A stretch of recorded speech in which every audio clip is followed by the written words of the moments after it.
बच्चों, आज मैं आपको कक्षा 5 विषय हिंदी पाठ 5 लाल बहादुर शास्त्री कहानी को बताने और समझाने जा रही हूँ।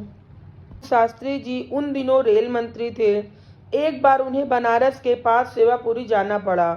छोटे कद का होने के कारण शास्त्री जी को गाड़ी से प्लेटफार्म पर उतरने में काफ़ी दिक्कत हुई। यह देखकर वहां खड़ी कुछ औरतें हंसकर कहने लगी कि अब महसूस हो रहा होगा कि महिलाओं को प्लेटफार्म पर उतरते समय कितनी कठिनाइयों का सामना करना पड़ता है। प्लेटफार्म पर पहुंचते ही शास्त्री जी ने स्टेशन मास्टर को बुलाया और उनसे कहा कि क्या वे एक फावड़े का इंतजाम कर सकते हैं। फावड़ा तुरंत लाया गया। शास्त्री जी ने फावड़ा लेकर उस नीचे प्लेटफार्म से दूसरी ओर जमीन खोदनी शुरू कर दी और मिट्टी प्लेटफार्म पर डालने लगे। यह देखकर वहां के खड़े लोग भी फावड़ा लिए और उसी तरह की चीजें ले आए और शास्त्री जी का अनुसरण करने लगे। सभी को तब सुखद अचरज हुआ जब 3 घंटों के अंदर वह नीचा प्लेटफार्म मानक स्तर तक ऊंचा बन गया।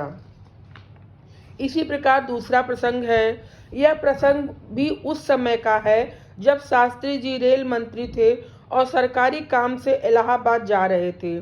शास्त्री जी की कार रेल फाटक से थोड़ी ही दूर थी कि लाइनमैन ने फाटक बंद कर दिया। शास्त्री जी ने स्टाफ का एक सदस्य लाइनमैन की ओर दौड़ कर गया और उससे कहा कि कार में रेल मंत्री बैठे हैं, तुम तुरंत फाटक खोल दो। लाइनमैन ने फाटक खोलने से साफ मना कर दिया और बोला कि मैं नहीं जानता कि कौन रेल मंत्री है और कौन प्रधानमंत्री। मैं अपनी ड्यूटी कर रहा हूँ। जब आने वाली गाड़ी गुजर जाएगी तब ही फाटक खोलूंगा। स्टाफ के अफसर ने लौट कर कहा, श्रीमान, वह आदमी बड़ा जिद्दी है, उसके विरुद्ध सख्त कार्रवाई की जानी चाहिए। दूसरे दिन जब लाइनमैन की तरक्की कर उसे आगे का ग्रेड दिया गया तो सभी लोग अचंभे में पड़ गए। इसी प्रकार तीसरी घटना है। यह प्रसंग उन दिनों का है जब शास्त्री जी प्रधानमंत्री थे। एक बार उनका ड्राइवर सुबह निश्चित समय पर नहीं आया। उन्होंने कुछ प्रतीक्षा की, फिर हाथ में फाइल लेकर पैदल ही दफ्तर की ओर चल दिए। उनका दफ्तर घर से करीब 1 किलोमीटर दूर था। इस बात से सचिवालय में हड़कंप मच गई। ड्राइवर से जवाब तलब किया गया। जवाब में उसने कहा कि एकाएक उसका छोटा बच्चा गंभीर रूप से बीमार हो गया था और उसे भागकर डॉक्टर के पास जाना पड़ा। शिकायती फाइल जब शास्त्री जी के पास पहुंची तो उन्होंने उस पर टिप्पणी लिखी कि उसके लिए उसके बेटे के जीवन का महत्व किसी भी और कार्य से अधिक महत्वपूर्ण है। चौथा प्रसंग। यह घटना उस समय की है जब शास्त्री जी प्रधानमंत्री थे। एक दिन खाने की मेज पर परिवार के सभी सदस्य बहुत गंभीर थे और बिना कुछ बोले चुपचाप खाना खा रहे थे। जब शास्त्री जी ने इस बारे में पूछा तो भी वे चुप ही रहे। उनके जोर देने पर उनके बेटे ने कहा, बापू जी, आजकल हम हमें बहुत कम समय देते हैं।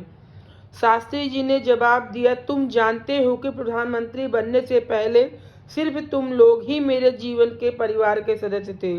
प्रधानमंत्री बनने के बाद यह पूरा देश मेरा परिवार है।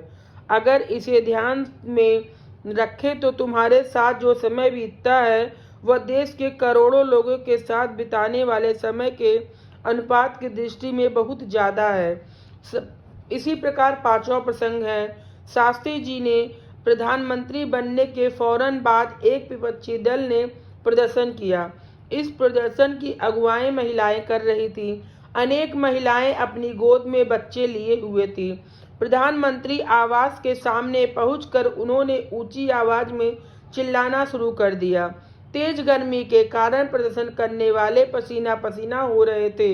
एकाएक शास्त्री जी उठ खड़े हुए।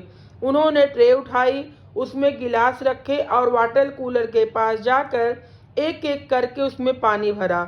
इसके बाद वे हाथ में ट्रे लेकर फाटक की ओर चल दिए। सुरक्षा बलों ने मदद के लिए कहा तो उन्होंने सख्ती से मना कर दिया। वे सीधे एक महिला प्रदर्शनकारी के पास पहुंचे।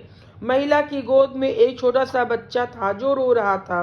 उन्होंने पिता की तरफ महिला को डांटते हुए कहा, तुम उस छोटे बच्चे की माँ हो।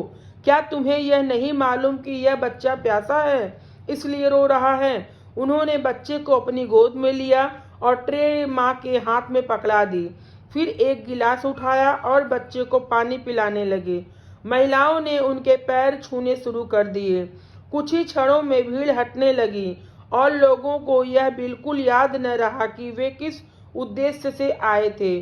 जब सिर्फ 4-5 आदमी बच गए, तब शास्त्री जी ने उनसे अनुरोध किया कि वे अंदर चले और इस संबंध में बात करें। Thank you.